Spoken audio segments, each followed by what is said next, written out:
Ada banyak sekali kerusakan di sistem pendidikan Indonesia. Salah satunya adalah masih diterapkannya di banyak sekolah sistem menghafal untuk ulangan, untuk ujian, sehingga akhirnya ada banyak siswa yang kesulitan atau lemah secara hafalan tapi sebenarnya cerdas, akan kalah dengan siswa yang kuat secara hafalan tapi sebenarnya tidak cerdas.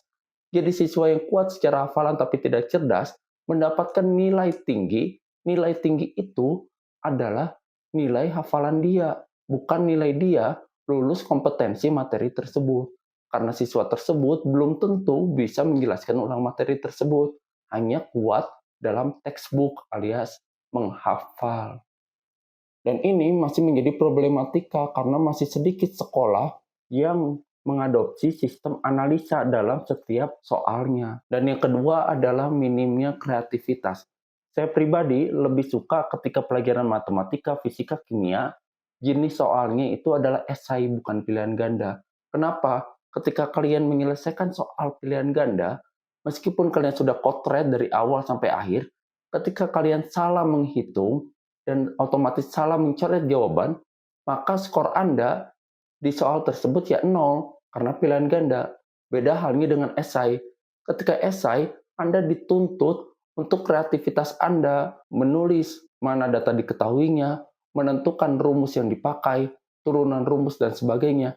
Jadi meskipun jawaban akhir Anda salah, Anda masih mendapatkan poin atas keputusan Anda untuk menyelesaikan masalah yang ada di soal tersebut. Tetapi sayangnya di ujian nasional masih menggunakan sistem pilihan ganda.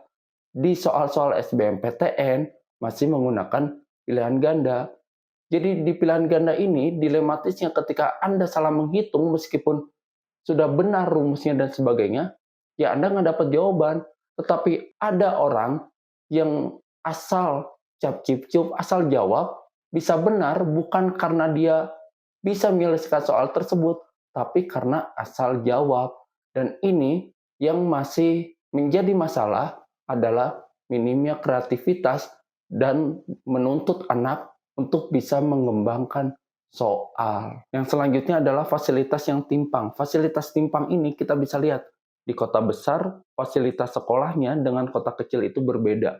Kota kecil dengan pedesaan berbeda, terutama di sekolah swasta. Akan tetapi sayangnya di sini adalah negara menyamaratakan soal ujian nasionalnya. Padahal secara fasilitas, penunjang sarana prasarana itu sangat berbeda dan sangat berpengaruh terhadap prestasi siswa. Jadi seakan-akan tidak berprestasi padahal ya karena soalnya itu dibikin sesuai standarnya yang kota. Nah, ini salah ini. Kemudian tidak adanya persiapan untuk di dunia nyata. Contohnya adalah skill public speaking. Banyak sekolah yang hanya menyediakan ruang public speaking ketika ada pelajarannya mendapatkan tugas presentasi, mempresentasikan satu materi. Tetapi sayangnya itu pun masih dalam bentuk kelompok. Artinya, skill public speaking setiap orang tidak bisa dikeluarkan secara maksimal karena terbagi-bagi. Bagaimana kalau teman kita mendapatkan jatah untuk mempresentasikan satu slide, itu pun di dalamnya materinya sangat singkat. Kita tidak bisa menilai skill public speaking dia hanya karena menjelaskan sesuatu yang sangat singkat. Berapa banyak anak yang cerdas tetapi ketika dia diminta untuk public speaking, dia sangat gugup karena tidak dibiasakan di sekolahnya untuk public speaking. Kemudian adalah soal investasi. Sekolah banyak menekankan kepada bagaimana cara kita untuk menabung, bukan berinvestasi.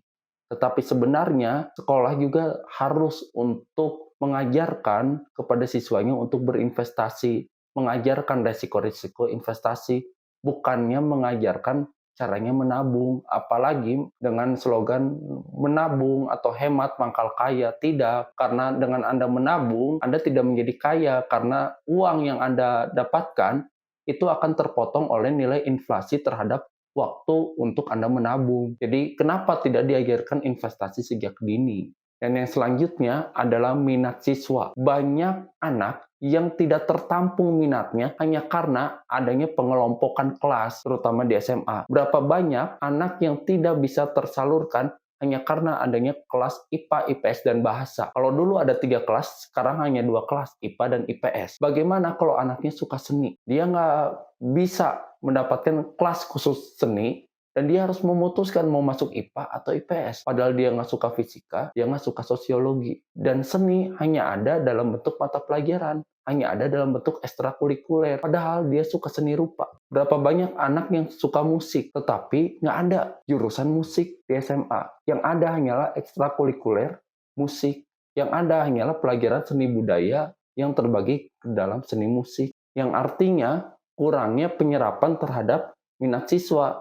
Siswa dituntut untuk memilih IPA atau IPS. Padahal ada banyak siswa yang minatnya bukan IPA, bukan IPS, tetapi musik, seni rupa, dan sebagainya.